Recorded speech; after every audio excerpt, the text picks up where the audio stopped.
A slap shouldn't echo across an entire school, but this one did. Marcus Taylor, a black staff member who blended into the chaos of campus life, suddenly became its center under the blazing noon sun. His papers scattered, his dignity shaken, and the teacher's voice sliced through the courtyard. People like you don't belong here. Students stared. Conversations died. Yet Marcus didn't shout back, he simply looked up with an expression the teacher misread. What happens when silence isn't weakness at all? The slap landed so hard the sound cut through the school courtyard like a gunshot. Students froze mid-step, phones half-raised, mouths open in disbelief. Marcus Reed, a black student support staff in his early 30s, staggered sideways from the blow. His cheek stung, ears ringing, but all he heard was the teacher's voice, cold, loud, deliberate. People like you don't give orders on my campus. Mr. Dalton, a white teacher known for his temper, loomed over him, breathing hard, still furious from a minor hallway disagreement. Marcus had simply asked him not to yell at a freshman. That was enough to ignite him. Marcus steadied himself, exhaling slowly. The students stared. Dalton smirked, convinced this moment proved his authority. What Dalton didn't know was that the one person he just hit was the last person he should ever lay hands on. Whispers spread immediately. Some students backed away, others stayed rooted, unsure whether to intervene or hide. Marcus's cheek throbbed, but it wasn't the pain that cut deepest, it was the humiliation. He saw a girl filming, hand trembling. Another boy mouthed, "I'm sorry," but didn't move.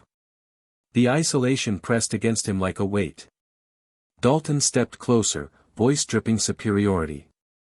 "Look at you. Can't even stand straight. And you dare talk back to a teacher?" The man's words were sharp enough to slice. A tiny moment hit Marcus harder than the slap, a crumpled permission slip lying near his shoe, the paper belonging to the student Dalton had yelled at earlier. That slip reminded Marcus why he intervened. He wasn't just staff, he was there to protect kids. And now he was being treated as if he didn't belong. "Say something," Dalton taunted. "Go ahead. Give me a reason to write you up." Marcus swallowed the rising anger. He knew how these situations usually played out. A black man's voice could be twisted into aggression in seconds. Two administrators finally rushed over. One pulled Dalton back, the other asked Marcus if he needed medical attention. Dalton scoffed loudly. "Medical attention? Please." He got exactly what he deserved. The students around them recoiled. Some whispered to administrators. Marcus stayed silent, though silence only deepened his sense of suffocation. What would you do if this happened to you, he thought, not daring to say it aloud.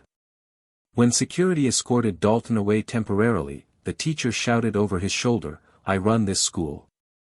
Not him. But while Dalton was yelling, Marcus noticed two things. A district-level badge on the administrator's lanyard. And the way she looked at him, not with pity, but with recognition. A recognition that signaled something was already in motion. The next day was worse. Rumors twisted the story. Some teachers avoided Marcus. Others gave him sympathetic glances but said nothing.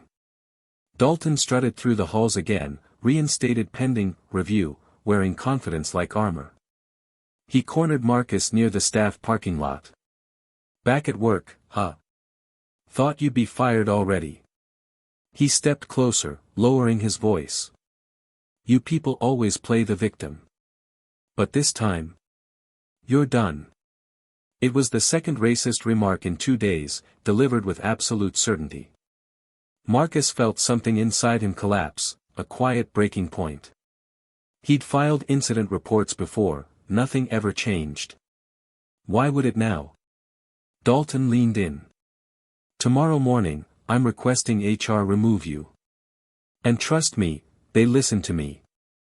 For a moment, Marcus believed him. He imagined losing his job because he tried to defend a kid. He imagined being painted as the aggressor while the man who slapped him walked on undefeated. But that night, a call came. Short. Direct. From the district office. Mr. Reed, please stop by at 8 a.m. tomorrow. We have documentation for you to review. Something shifted. A faint but unmistakable crack in the narrative Dalton thought he controlled. And when Marcus walked into the administrative building the next day, folders were already laid out on the table, complaints, footage, statements, and a final document waiting for a signature. Dalton burst into the conference room, mid-rant. Why is he here? He's the one who should be. He stopped cold. Marcus was seated at the table, calm, composed, a district administrator beside him. In front of Marcus lay a termination form, with Dalton's name printed at the top.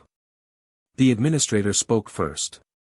After reviewing video, witness statements, and prior complaints, the district has decided to end your employment effective immediately. Dalton's face drained. You can't fire me. Marcus looked up, voice steady.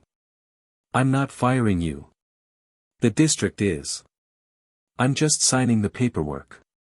He picked up the pen. Dalton stared, speechless, a man who thought power was his birthright now stripped of it completely. Marcus signed. As Dalton was escorted out, Marcus glanced at the same crumpled permission slip he'd kept from that day, a reminder of why he stood his ground. Justice wasn't loud. But it was decisive.